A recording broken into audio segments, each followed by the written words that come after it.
Ito nga bang Magnolia Chicken Templados at itong NLEX Road Warriors ay magkakasundo na sa isang trade? Ayon kasi dito sa mga reports na lumalabas, itong NLEX Road Warriors, alam naman natin na maraming problema yan dito sa kanilang roster ngayon. At ayon doon sa mga reports na lumalabas, mukhang gusto na nitong si Robert Bolick na umalis niya sa Road Warriors at willing na raw itong Magnolia Chicken Templados na makipag-trade dito.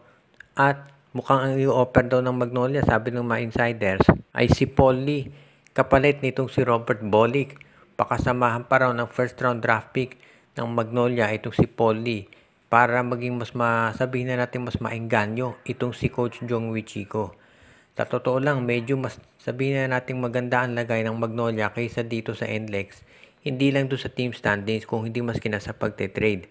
Dahil itong si Robert Bolick ayaw na sa NLEX. So ibig sabihin, sooner or later mapipilitan naman si Coach Jong Wichiko na ito ay i-trade. Kaya nga kung sakasakali na iyan ay mangyari, mapipilitan siya tanggapin kahit mababa offer ng kabilang koponan. At hindi naman mababa, hindi naman pangit yung i-offer ng Magnolia. Paul Lee yan, plus may kasamang first round draft pick. Kaya hindi naman malulugi ang NLEX Road Warriors dito.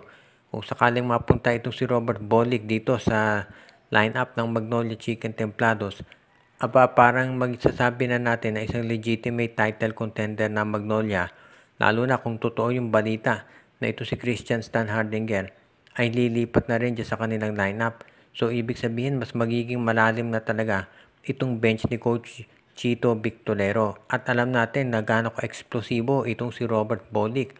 Kaya sigurado na magiging mas maganda ito para dito sa Magnolia. At yan ang dahilan kung bakit maraming naniniwala na ito talaga ay mangyayari at mapupunta na si Bolick dito sa Magnolia Chicken Templados Hotshots. Samantala naman, ang isa pa nating balita ngayon ay dito sa mga lumalabas na reports, mukhang ito raw Blackwater Bossing ay gagawa ng mga malalaking trades at kabilang daw doon sa kanilang mga kukunin ngayon ay, ito i-report pa lamang, baka itong si Barkley Ebonia mula dito sa TNT Tropang Giga at itong si Kim Aurin at ang ipapalit naman daw nila ay itong si Christian David. Isa yan daw doon sa mga pinaplanong pagbarasa nitong Blackwater Bossing para maging mas malakas yung lineup nila. Yan daw ang i-anunsyo nila officially. Pero para doon sa mga observers, ang tingin nila mukhang ang lalakas dito ay TNT kung makuha si David at ang kapalit lamang ay itong si Ebonia at itong si Kim Aurin. At yan din ang dahilan kung ba't marami nga naniniwala na itong si Christian David, kapag yan ay napunta sa TNT, lalong magsosolidify yung kanilang roster. At itong Blackwater Bossing naman, merong mga naniniwala na sooner or later ite-trade na rin nila yung iba pa nilang mga top players katulad ni Cedric Fairfield dahil ito raw ay malapit ng ibenta katulad nitong Northport Batang Pier at Terra Firma Jeep.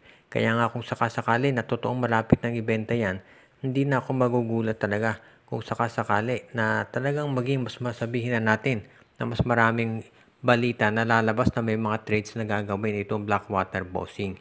Pero sa ngayon mukhang ang concentration pa lamang nila ay bitawan yung mga nabanggit na players para ito ibigay dito sa TNT Tropang Giga. Hindi pa natin natitiyak kung yung iba pang mga nandiyan sa Blackwater, particular na yung kanilang first round draft pick, ay mapupunta rin sa TNT. Alam natin, isa yan doon sa mga gustong makuha ng MVP group.